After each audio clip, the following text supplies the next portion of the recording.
Hello everyone, and thank you for coming. My name is Logan, and for those of you that don't know me, I consider myself to be a creator and a theory developer.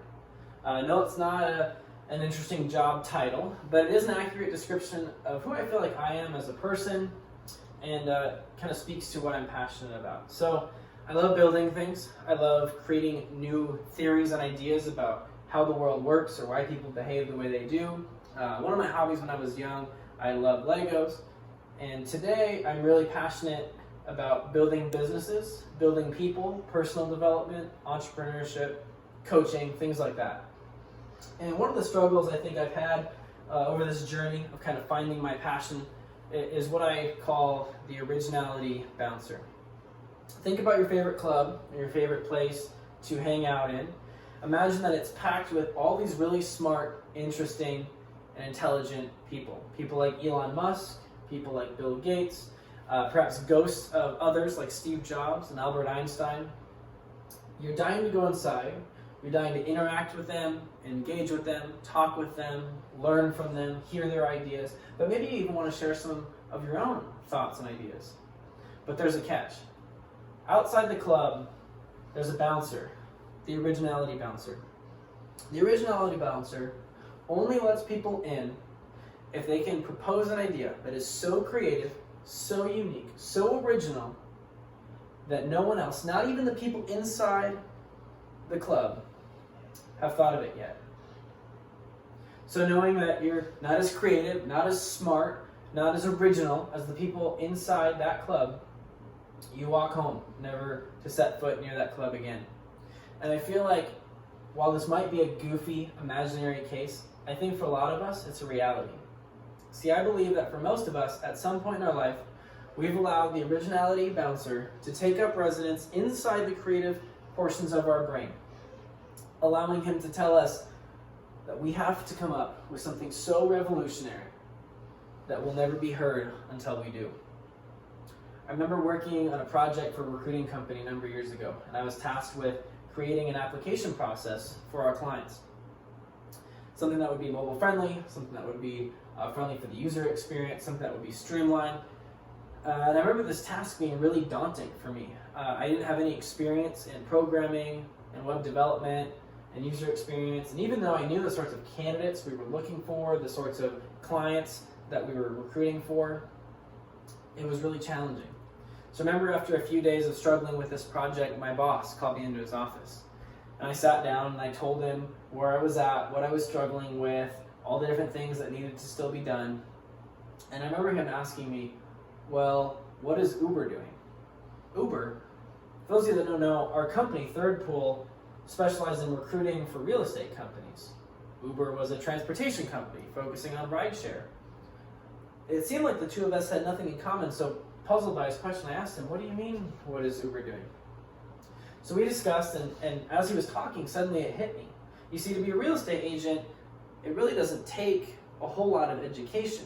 You got to go through a couple dozen hours of licensing classes, you got to take a licensing exam, you got to get your license, and you got to apply it and work for a brokerage. And with Uber, it's quite strikingly similar. You don't have to get a license, like real estate, but you have to get a driver's license. You have to have a car that has less than 10 years on it. You have to pass a background check. But anyone can be an Uber driver, just like most people can become a real estate agent if they want. So the point that I'm trying to make is that while we were in different industries from Uber and we were recruiting for different positions, we had a lot of similarities. And what we decided was, what if we just copy Uber's application process? So we took a deep dive. We saw that Uber had a very short application process, a couple contact questions, just the essentials, so that's what we did. Uber contacts people automatically once they apply through an email and a text, so that's what we did. And what we found was astounding. Not only did we increase the number of people that were applying, we increased the quality of the candidates that were coming in, we increased the hires, we increased the satisfaction of those candidates, we increased the satisfaction of our clients. And all of this without having to build something from scratch. Think for a moment about some of these inventions. The light bulb. Who invented it? Who created or developed the E=mc² equation? Who came up with the moonwalk? I think for most of us, we look at these questions and we can rattle off the answers super easy, right? Light bulb, Thomas Edison. E equals mc squared, Albert Einstein. Moonwalk, Michael Jackson. But these answers don't tell the full story. In fact, Joseph Swan, almost a year before Edison, had developed an iteration of the carbon tube, or the carbon bulb. And Edison filed a patent just before Swan, almost copying his idea with some small improvements. Two physicists, long before Albert Einstein, had come up with iterations of the E equals mc squared equation. Einstein's versions simply took those iterations, made them simple and more universally applicable. And Bill Bailey, back in 1955, was moonwalking in New York's Apollo Theater, several years before Michael Jackson came on the scene. So what? Are Einstein and Edison and Michael Jackson frauds? Of course not. They simply took ideas that had preceded them, developing them into new ideas, creating new ways to improve them, ways to use them differently, even ways to infuse their own creativity into them.